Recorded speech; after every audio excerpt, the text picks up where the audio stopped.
Hello dear students. ਬੇਟੇ ਅੱਜ ਅਸੀਂ 5th ਚੈਪਟਰ ਪੜ੍ਹਾਂਗੇ 10th ਕਲਾਸ ਦਾ ਪੀਰੀਓਡਿਕ ਕਲਾਸੀਫਿਕੇਸ਼ਨ ਆਫ ਐਲੀਮੈਂਟ ਦੀ ਕਲਾਸੀਫਿਕੇਸ਼ਨ। 9th ਕਲਾਸ ਦੇ ਵਿੱਚ ਅਸੀਂ ਕੁਝ ਆਈਟਮਸ ਪੜ੍ਹੇ ਸੀ, hydrogen, helium, lithium, beryllium, boron, carbon, nitrogen, ਲਗਭਗ 20 ਤੁਸੀਂ ਪੜ੍ਹੇ ਹਨ। So at present 180 elements are known to us। ਇੱਥੇ ਸਾਡੇ ਕੋਲ 118 ਐਲੀਮੈਂਟਸ ਹਨ। All these have different properties। ਸਾਰਿਆਂ ਦੀਆਂ ਪ੍ਰੋਪਰਟੀਜ਼ ਵੱਖਰੀਆਂ ਵੱਖਰੀਆਂ ਹਨ। So out of these 118 only 94 are naturally occurring। ਇਹਨਾਂ ਦੇ ਵਿੱਚੋਂ 94 ਹਨ ਜਿਹੜੇ ਉਹ ਨੈਚੁਰਲੀ ਅਕਰ ਕਰਦੇ ਨੇ, ਕੁਦਰਤ ਵਿੱਚ ਮਿਲਦੇ ਹਨ। ਸੋ ਇਸ ਚੈਪਟਰ ਦੇ ਵਿੱਚ ਕੀ ਹੈ, ਇੱਥੇ ਅਲੱਗ-ਅਲੱਗ ਸਾਇੰਟਿਸਟ ਨੇ ਇਹਨਾਂ ਐਲੀਮੈਂਟਸ ਨੂੰ ਸਮਝਾਉਣ ਲਈ, ਕਲਾਸੀਫਿਕੇਸ਼ਨ ਕਰਨ ਲਈ ਕੋਸ਼ਿਸ਼ਾਂ ਕੀਤੀਆਂ ਨੇ, ਅਤੇ ਉਹਨਾਂ ਦੇ ਵਿੱਚੋਂ ਅਸੀਂ ਮੇਨਲੀ ਜੋ ਇਸ ਚੈਪਟਰ ਦੇ ਵਿੱਚ ਹੈ ਉਹੀ ਟੱਚ ਕਰਾਂਗੇ। ਕਿਸ ਤਰ੍ਹਾਂ ਅਰੇਂਜ ਕਰਨ ਦਾ ਯਤਨ ਕੀਤਾ।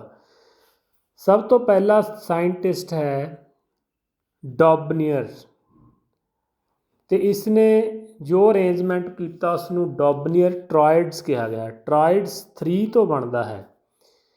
ਡੌਬਨੀਅਰ ਨੇ ਤਿੰਨ ਐਲੀਮੈਂਟ ਲਏ,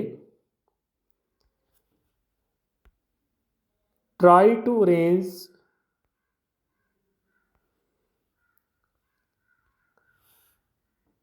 ਦੀ elements with similar properties into groups. ਉਸਨੇ ਕਈ ਗਰੁੱਪ ਬਣਾਏ ਜਿਨ੍ਹਾਂ ਦੇ ਵਿੱਚ ਪ੍ਰੋਪਰਟੀਜ਼ ਮਿਲਦੀਆਂ ਸਨ। He identify some groups having 3 elements. ਹਰੇਕ ਗਰੁੱਪ ਵਿੱਚ ਉਸਨੇ 3 ਐਲੀਮੈਂਟ ਰੱਖੇ। He called these groups triad. ਇਸ ਗਰੁੱਪ ਨੂੰ ਉਸਨੇ ਟਰਾਇਡ ਕਿਹਾ, ਜਿਸ ਨੂੰ ਡੌਬਨੀਅਰ ਟਰਾਇਡ ਵੀ ਕਿਹਾ ਜਾਂਦਾ ਹੈ।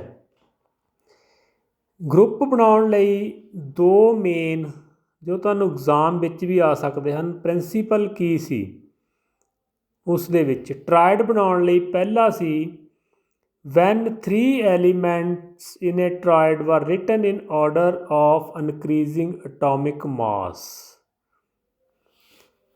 ਜਿਹੜੇ ਐਲੀਮੈਂਟਸ ਲਿਖਣੇ ਨੇ ਉਹ ਇਨਕਰੀਜ਼ਿੰਗ ਅਟੋਮਿਕ ਮਾਸ ਦੇ ਵਿੱਚ ਲਿਖਣੇ ਆ।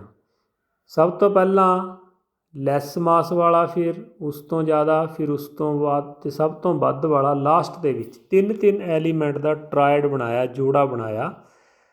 ਦੂਸਰਾ, the atomic mass of the middle element was ਰਫਲੀ the average of the atomic mass of other 2 elements. ਜਿਹੜਾ ਸੈਂਟਰ ਵਾਲੇ ਦਾ ਅਟੋਮਿਕ ਮਾਸ ਹੈ ਉਹ ਦੂਸਰੇ 2 ਦੇ ਐਵਰੇਜ ਦੇ ਬਰਾਬਰ ਹੈ। ਜਿਸ ਤਰ੍ਹਾਂ ਪਹਿਲਾ ਲਿਆ, ਇੱਕ ਟਰਾਇਡ ਆਪਾਂ ਲਈਏ ਲੀਥੀਅਮ, ਸੋਡੀਅਮ ਅਤੇ ਪੋਟਾਸ਼ੀਅਮ। ਲੀਥੀਅਮ ਦਾ ਅਟੋਮਿਕ ਨੰਬਰ 6.9 ਹੈ, ਸੋਡੀਅਮ ਦਾ 23 ਹੈ ਅਤੇ ਪੋਟਾਸ਼ੀਅਮ ਦਾ 39 ਹੈ। ਜਦੋਂ ਇਹਨਾਂ ਦੋਨਾਂ ਦੀ ਅਸੀਂ ਐਵਰੇਜ ਲਵਾਂਗੇ ਤਾਂ ਇਹ ਲਗਭਗ 39 ਅਤੇ 7 42, ਇਹ 6.9 ਹੈ, ਆਪਾਂ ਇਸ ਨੂੰ ਅਪਰੋਕਸੀਮੇਟਲੀ 7 ਲੈਂਦੇ ਹਾਂ। ਇਹਨਾਂ ਦਾ ਜੋੜ ਆ ਗਿਆ 46, 39 ਪਲੱਸ 7 46, ਅਤੇ ਇਹਦੀ ਐਵਰੇਜ ਲਈਏ ਅਤੇ ਇਹ ਆ ਗਿਆ 23।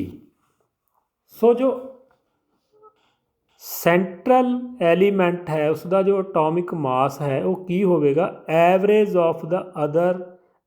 Of atomic mass of other 2 numbers. So ਇਹ ਸੀ ਟਰਾਇਡ ਦਾ। ਟਰਾਇਡ ਨੇ 2 ਮੇਨ ਪੁਆਇੰਟ ਕਿਹੜੇ ਲਏ, ਕਿਹੜੇ ਪ੍ਰਿੰਸੀਪਲ ਸੀ। ਪਹਿਲਾ, he arrange the element in increasing atomic masses. ਇੱਕ ਤਾਂ ਅਟੋਮਿਕ ਮਾਸ ਇਨਕਰੀਜ਼ ਦੇ ਵਿੱਚ ਲਏ, and the atomic mass of the middle element was ਰਫਲੀ the average of atomic mass of other 2 elements. ਹੁਣ ਇਸ ਦੇ ਵਿੱਚ ਡੌਬਨੀਅਰ ਦੇ ਵਿੱਚ ਕਮੀਆਂ ਕੀ ਰਹੀਆਂ। ਇੱਕ ਤਾਂ ਇਸਨੇ ਸਿਰਫ 3 ਹੀ ਟਰੋਇਡ ਬਣਾਏ, ਜੋ ਇਹ ਉੱਪਰ ਦਿੱਤੇ ਹਨ, ਯਾਦ ਵੀ ਕਰ ਲੈਣੇ ਹਨ। 1, ਦਿਸ ਇਜ਼ 2, ਦਿਸ ਇਜ਼ 3, 3 ਟਰੋਇਡ ਬਣਾਏ ਅਤੇ ਇਸ ਤੋਂ ਜ਼ਿਆਦਾ ਨਹੀਂ ਬਣਾ ਸਕੇ। ਅਤੇ ਇਸ ਲਈ ਇਸ ਤੋਂ ਨੈਕਸਟ ਜਿਹੜੀ ਕੋਸ਼ਿਸ਼ ਕੀਤੀ ਉਹ ਕੀਤੀ, ਉਸ ਲਾ ਦਾ ਨਾਮ ਸੀ ਨਿਊਲੈਂਡ, ਸਾਇੰਟਿਸਟ ਦਾ ਨਾਮ ਹੈ ਨਿਊਲੈਂਡ, ਲਾ ਆਫ ਔਕਟੇਵ। ਔਕਟੇਵਸ ਮੀਨ ਦਾ 8। ਇਹਨਾਂ ਨੇ ਕੀ ਕੀਤਾ, ਇੱਕ ਜੋ ਬੇਸਿਕ ਪ੍ਰਿੰਸੀਪਲ ਉਹੀ ਰੱਖਿਆ। He started with the elements having lowest atomic mass and ended at the thorium which was the 56th element. 56th element hydrogen ਤੋਂ ਲੈ ਕੇ 56 ਐਲੀਮੈਂਟ ਤੱਕ ਇਹਨਾਂ ਨੇ ਲਏ। He found that every 8th element, ਅਗਲਾ ਪ੍ਰਿੰਸੀਪਲ ਕੀ ਸੀ,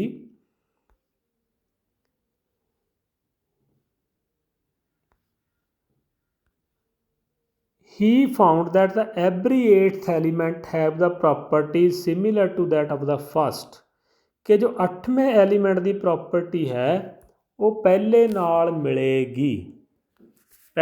ਮਿਲੇਗੀ। he compared this to the octaves found in music, ਜਿਸ ਤਰ੍ਹਾਂ ਮਿਊਜ਼ਿਕ ਦੇ ਵਿੱਚ 8 ਧੁਨਾਂ ਹਨ, ਉਹਨਾਂ ਨਾਲ ਕੰਪੈਰੀਜ਼ਨ ਕਰਿਆ। ਸਾ, ਰੇ, ਗਾ, ਮਾ, ਪਾ, ਦਾ, ਨੀ, ਸਾ, 8 ਵਾਲਾ, ਉਹਨਾਂ ਦੇ ਅਕੋਰਡਿੰਗ। ਅਤੇ ਇਸਨੇ 8 ਐਲੀਮੈਂਟਸ ਦਾ ਗਰੁੱਪ ਨਿਊਲੈਂਡ ਜੀ ਨੇ ਬਣਾਇਆ ਅਤੇ ਉਸ ਨੂੰ ਕੀ ਕਿਹਾ ਗਿਆ, ਹੀ called it the law of octave and it is known as Newland's law of octave. Oct means 8। 8 element ਦੇ ਗਰੁੱਪ ਬਣਾਏ ਅਤੇ ਇਹਨਾਂ ਨੇ ਵੀ 2 ਹੀ ਪ੍ਰਿੰਸੀਪਲ ਮੇਨ ਰੱਖੇ। ਪਹਿਲਾ, he also arranged the element according to increasing atomic mass, and secondly the properties of, ਪਿੱਛੇ ਚੱਲਦੇ ਹਾਂ ਇੱਕ ਵਾਰ ਫਿਰ, every 8th element had the property similar to that of first। 8ਵੇਂ the properties first ਦੇ ਨਾਲ ਮਿਲਦੀ ਹੈ। ਸੋ 2 ਇਹਨਾਂ ਨੇ ਮੇਨ ਜਿਹੜੇ ਪ੍ਰਿੰਸੀਪਲ ਇਹ ਬਣਾਏ ਅਤੇ ਇਹ ਟੇਬਲ ਤੁਸੀਂ ਪੜ੍ਹ ਲੈਣਾ ਹੈ। ਬਟ ਇਹ ਲਾ ਕਿੱਥੇ ਫੇਲਿਅਰ ਹੋਇਆ, ਇਹਦੇ ਵਿੱਚ ਸਿਰਫ ਇਹ 20 ਨੰਬਰ ਕੈਲਸ਼ੀਅਮ ਤੱਕ ਹੀ ਅਪਲਾਈ ਹੋਇਆ ਅਤੇ ਉਸ ਤੋਂ ਅੱਗੇ ਜਦੋਂ ਇਹ ਲਾ ਅਪਲਾਈ ਕਰਦੇ ਸੀ ਤਾਂ ਪ੍ਰੋਪਰਟੀਜ਼ 8th ਐਲੀਮੈਂਟ ਦੀਆਂ ਫਸਟ ਦੇ ਨਾਲ ਨਹੀਂ ਮਿਲਦੀਆਂ ਸਨ। ਸੋ ਇਸ ਤੋਂ ਨੈਕਸਟ ਜੋ ਸਾਇੰਟਿਸਟ ਨੇ ਉਹ ਹਨ ਮੈਂਡਲੀਵ। ਇਹਨਾਂ ਨੇ ਇੱਕ ਟੇਬਲ ਬਣਾਇਆ ਜਿਸ ਨੂੰ ਮੈਂਡਲੀ ਪੀਰੀਓਡਿਕ ਟੇਬਲ ਕਿਹਾ ਗਿਆ, ਇਹਨਾਂ ਦਾ ਬੇਸਿਕ ਪ੍ਰਿੰਸੀਪਲ ਵੀ ਉਹੀ ਸੀ। he was the most important contributor to the earlier development of the periodic table of elements। ਇਹਨਾਂ ਦਾ ਮੁੱਢਲੇ ਪੀਰੀਓਡਿਕ ਟੇਬਲ ਵਿੱਚ ਬਣਾਉਣ ਵਿੱਚ ਬਹੁਤ ਯੋਗਦਾਨ ਸੀ। where the elements are arranged, note ਕਰਨਾ ਜੀ point, on the basis of their fundamental properties, the atomic mass, and also on the similarity of chemical properties। ਉਹਨਾਂ ਨੇ ਵੀ ਬੇਸ ਜਿਹੜਾ ਮੰਨਿਆ, ਫੰਡਾਮੈਂਟਲ ਪ੍ਰੋਪਰਟੀ ਮੰਨੀ, ਉਹ ਵੀ ਅਟੋਮਿਕ ਮਾਸ ਹੀ ਲਿਆ। ਇਹਨਾਂ ਨੇ ਜੋ ਟੇਬਲ ਬਣਾਇਆ ਉਹਦੇ ਵਿੱਚ ਵੀ ਐਲੀਮੈਂਟਸ ਕਿਸ ਤਰ੍ਹਾਂ ਫਿੱਟ ਕੀਤੇ ਗਏ according to increasing atomic mass. Mendeleev started his work 63 elements were known. ਜਦੋਂ ਉਹਨਾਂ ਨੇ ਕੰਮ ਸਟਾਰਟ ਕੀਤਾ ਤਾਂ ਉਸ ਟਾਈਮ 63 ਐਲੀਮੈਂਟਸ ਨੋਨ ਸੀ। he examined the relationship between atomic masses of the elements and their physical and chemical properties। ਉਹਨਾਂ ਨੇ ਸਾਰੇ ਐਲੀਮੈਂਟ ਦੀ ਫਿਜ਼ੀਕਲ ਅਤੇ ਕੈਮੀਕਲ ਪ੍ਰੋਪਰਟੀਜ਼ ਸਟੱਡੀ ਕੀਤੀਆਂ ਅਕੋਰਡਿੰਗ ਟੂ ਅਟੋਮਿਕ ਮਾਸ ਦੇ ਬੇਸ 'ਤੇ। He selected hydrogen and oxygen as they are very reactive and formed compounds of the most elements। ਉਹਨਾਂ ਨੇ ਦੋ ਐਲੀਮੈਂਟਸ ਹਾਈਡਰੋਜਨ ਅਤੇ ਆਕਸੀਜਨ ਕਿਉਂਕਿ ਬਹੁਤ ਜ਼ਿਆਦਾ ਰਿਐਕਟਿਵ ਨੇ, ਸਭ ਤੋਂ ਜ਼ਿਆਦਾ ਰਿਐਕਟ ਕਰਦੇ ਨੇ ਅਤੇ ਕੀ ਬਣਾਉਂਦੇ ਹਨ? The formulas of hydrides and oxides formed by the element were treated as one of the basic property of the element for its classification. ਉਹਨਾਂ ਨੇ ਇਸ ਦੀ ਕਲਾਸੀਫਿਕੇਸ਼ਨ ਕਰਨ ਲਈ ਐਲੀਮੈਂਟਸ ਦੀ ਸਭ ਤੋਂ ਪਹਿਲਾਂ ਰਿਐਕਸ਼ਨ ਦੇਖੀ ਹਾਈਡਰੋਜਨ ਅਤੇ ਆਕਸੀਜਨ ਨਾਲ ਕਿਹੜੇ ਹਾਈਡਰਾਈਡ ਅਤੇ ਆਕਸਾਈਡਸ ਮਿਲਾਉਂਦੇ ਹਨ। He took 63 cards and on each card he wrote down the properties of one element. ਉਹਨਾਂ ਨੇ 63 ਕਾਰਡ ਲਏ ਅਤੇ ਹਰੇਕ ਦੇ ਉੱਤੇ ਉਹਨਾਂ ਦੀਆਂ ਪ੍ਰੋਪਰਟੀਜ਼ ਲਿਖ ਦਿੱਤੀਆਂ। He sort out the element with similar properties, ਅਤੇ ਜਿਨ੍ਹਾਂ ਦੀਆਂ ਪ੍ਰੋਪਰਟੀ ਸਿਮੀਲਰ ਸੀ ਉਹ ਕਾਰਡ ਉਹਨਾਂ ਨੇ ਇੱਕ ਤਰ੍ਹਾਂ ਇਕੱਠੇ ਕਰਕੇ ਇੱਕ ਗਰੁੱਪ ਦੇ ਵਿੱਚ ਪਾ ਦਿੱਤੇ। ਐਂਡ ਪਿੰਡ ਦਾ ਕਾਰਡ ਟੂਗੈਦਰ ਔਨ ਏ ਵਾਲ, ਅਤੇ ਉਹਨਾਂ ਨੂੰ ਪਿੰਨ ਕਰਕੇ ਇਕੱਠੇ ਕਰਕੇ ਦੀਵਾਰ 'ਤੇ ਲਾ ਦਿੱਤਾ। ਪਹਿਲਾਂ ਵੀ ਆਪਾਂ ਡਿਸਕਸ ਕਰਿਆ ਉਹਨਾਂ ਨੇ ਕਿਵੇਂ ਅਰੇਂਜ ਕੀਤੇ। Elements were arranged in order of their increasing atomic mass. ਇਹ ਤਿੰਨਾਂ ਦੇ ਵਿੱਚ ਸਿਮੀਲਰਟੀ ਹੈ, ਡੋਬਨੀਅਰ ਨੇ ਵੀ ਅਤੇ ਨਿਊਲੈਂਡ ਅਤੇ ਮੈਂਡਲੀਵ ਤਿੰਨੋਂ ਸਾਇੰਟਿਸਟਾਂ ਦੇ ਵਿੱਚ ਸਿਮੀਲਰਟੀ ਇਹ ਹੈ, ਇਹਨਾਂ ਨੇ ਐਲੀਮੈਂਟ ਜੋ ਅਰੇਂਜ ਕੀਤੇ according to their increasing atomic mass ਦੇ ਆਧਾਰ 'ਤੇ ਕੀਤੇ। He also observed there periodic occurrence of element with similar physical and chemical properties, ਅਤੇ ਨਾਲ ਹੀ ਫਿਜ਼ੀਕਲ ਅਤੇ ਕੈਮੀਕਲ ਪ੍ਰੋਪਰਟੀ ਦਾ ਧਿਆਨ ਵੀ ਰੱਖਿਆ। On the basis of Mendeleev formulated periodic law, ਇਸ ਆਧਾਰ 'ਤੇ ਇਹਨਾਂ ਨੇ ਇੱਕ ਲਾ ਬਣਾ ਦਿੱਤਾ। ਇਸ ਦੀਆਂ ਅਚੀਵਮੈਂਟਸ ਕੀ ਸੀ ਅਤੇ ਡਰਾਬੈਕਸ ਕੀ ਸੀ, ਇਹ ਪੇਪਰ ਦੇ ਵਿੱਚ ਪੁਆਇੰਟ ਹੈ ਜਿਹੜਾ ਯਾਦ ਰੱਖਣ ਵਾਲਾ। ਅਚੀਵਮੈਂਟ ਕੀ ਸੀ? ਇਸ ਤਰ੍ਹਾਂ ਬੇਟਾ ਉਹਨਾਂ ਨੇ ਟੇਬਲ ਬਣਾਇਆ, ਇੱਥੇ ਆਪਾਂ ਹੁਣ ਡਿਸਕਸ ਕਰਦੇ ਹਾਂ। ਜਿਸ ਤਰ੍ਹਾਂ ਇੱਕੋ ਸਲੋਟ ਦੇ ਵਿੱਚ 3 ਐਲੀਮੈਂਟਸ ਰੱਖ ਦਿੱਤੇ, ਆਇਰਨ, ਨਿਕਲ ਅਤੇ ਕੋਬਾਲਟ। ਇਹਨਾਂ ਦੀਆਂ ਪ੍ਰੋਪਰਟੀਜ਼ ਮਿਲਦੀਆਂ ਹਨ, ਮੈਗਨੈਟਿਕ ਮਟੀਰੀਅਲ ਹਨ, ਪਰ ਇਹਨਾਂ ਨੇ ਜੋ ਅਰੇਂਜ ਕੀਤਾ ਸੀ ਉਹ ਕਰਿਆ ਸੀ ਅਕੋਰਡਿੰਗ ਟੂ ਇਨਕਰੀਜ਼ਿੰਗ ਅਟੋਮਿਕ ਮਾਸ। ਇੱਥੇ ਮਾਸ ਦੇਖੋ 55.85 ਹੈ ਅਤੇ ਅੱਗੇ 58.9 ਹੈ, ਅਤੇ ਫਿਰ ਅੱਗੇ ਘੱਟ ਗਿਆ ਨਿਕਲ ਦਾ 58.7। ਸੋ ਇੱਥੇ ਇਹ ਰੈਗੂਲਰ ਨਹੀਂ ਰਹੇ। ਇੱਕ ਤਾਂ ਕਈ ਜਗ੍ਹਾ 'ਤੇ ਐਟੋਮਿਕ ਮਾਸ ਹੈ ਜਿਹੜਾ ਜਿਵੇਂ ਇੱਥੇ ਹੈ 50.94, ਅੱਗੇ ਕ੍ਰੋਮੀਅਮ ਦਾ 50 ਪੁਆਇੰਟ ਤੋਂ ਵਧਣਾ ਚਾਹੀਦਾ ਸੀ ਪਰ ਇਹ ਸਮਾਲੈਸਟ ਲਿਖ ਦਿੱਤਾ 50.20। ਤੋਂ ਕਿਤੇ ਕਿਤੇ ਐਟੋਮਿਕ ਮਾਸ ਸੈੱਟ ਨਹੀਂ ਆਇਆ, ਅਤੇ ਸੈਕਿੰਡ 21 ਸਲੋਟ ਦੇ ਵਿੱਚ 2-2 3-3 ਐਲੀਮੈਂਟ ਜਿਹੜੇ ਪੁੱਟ ਕਰਨੇ ਪੈ ਗਏ, ਜੋ ਇਸ ਦੇ ਡਰਾਬੈਕ ਸੀ। ਅਚੀਵਮੈਂਟ ਵੀ ਸੀ, ਅਰੇਂਜ ਕੀਤੇ ਅਤੇ ਕੁਝ ਕੈਮੀਕਲ ਅਤੇ ਫਿਜ਼ੀਕਲ ਪ੍ਰੋਪਰਟੀਜ਼ ਫਾਈਂਡ ਆਊਟ ਕਰੀਆਂ, ਇਕੱਠੇ ਕਰੇ, ਪਰ ਕੁਝ ਡਰਾਬੈਕਸ ਵੀ ਸੀਗੇ, ਲਿਮੀਟੇਸ਼ਨਸ ਵੀ ਸੀਗੀਆਂ।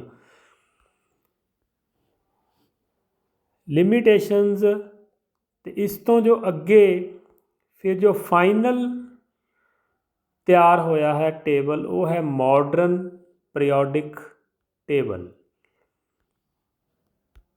Modern periodic table, this one. ਇਹ ਬੇਟੇ ਅਸੀਂ ਅਗਲੇ ਲੈਕਚਰ ਦੇ ਵਿੱਚ ਪੜ੍ਹਨਾ ਹੈ, ਮਾਡਰਨ ਪੀਰੀਓਡਿਕ ਟੇਬਲ। ਅਤੇ ਤੁਸੀਂ 3 ਪੜ੍ਹ ਲੈਣੇ ਹਨ।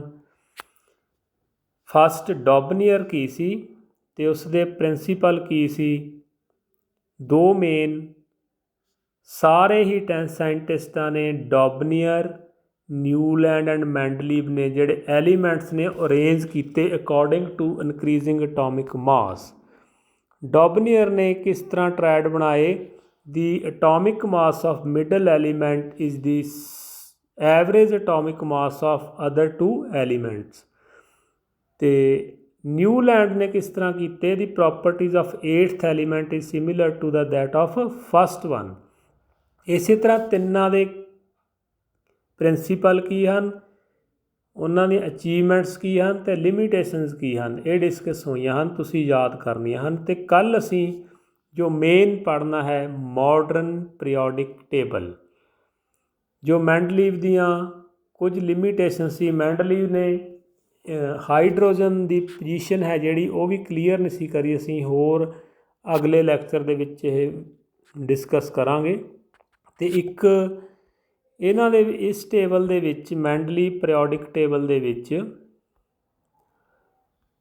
ਜਿਹੜੀਆਂ ਇਨਰਟ ਗੈਸਿਸ ਨੇ, ਆਪਾਂ 9th 'ਚ ਪੜ੍ਹ ਕੇ ਆਏ ਹਾਂ, ਹੀਲੀਅਮ, ਨੀਓਨ 10 ਐਟੋਮਿਕ ਨੰਬਰ ਅਤੇ ਆਰਗਨ 18 ਐਟੋਮਿਕ ਨੰਬਰ, ਇਹ ਇਨਰਟ ਗੈਸਿਸ ਨੇ। ਇਹ ਬਾਅਦ ਵਿੱਚ ਫਾਈਂਡ ਆਊਟ ਕੀਤੀਆਂ, ਇਹਨਾਂ ਲਈ ਕੋਈ ਥਾਂ ਨਹੀਂ ਸੀ ਇਸ ਟੇਬਲ ਦੇ ਵਿੱਚ ਇਸ ਇਨਰਟ ਗੈਸਿਸ ਹੋਣ ਕਰਕੇ, ਸੋ ਥਾਂ ਨਹੀਂ ਸੀ। ਅਤੇ ਇੱਕ ਹਾਈਡਰੋਜਨ ਦੀ ਜਿਹੜੀ ਪੋਜੀਸ਼ਨ ਆ ਉਹ ਫਿਕਸ ਨਹੀਂ ਕਲੀਅਰ ਕੀਤੀ, ਜਿਹੜੀ ਜੋ ਅੱਗੇ ਕੰਪਲੀਟ ਟੇਬਲ ਜੋ ਅਪਡੇਟਡ ਟੇਬਲ ਚੱਲ ਰਿਹਾ ਹੈ ਮਾਡਰਨ ਪੀਰੀਓਡਿਕ ਟੇਬਲ, ਉਹਦੇ ਬਾਰੇ ਨੈਕਸਟ ਲੈਕਚਰ ਦੇ ਵਿੱਚ ਡਿਸਕਸ ਕਰਾਂਗੇ।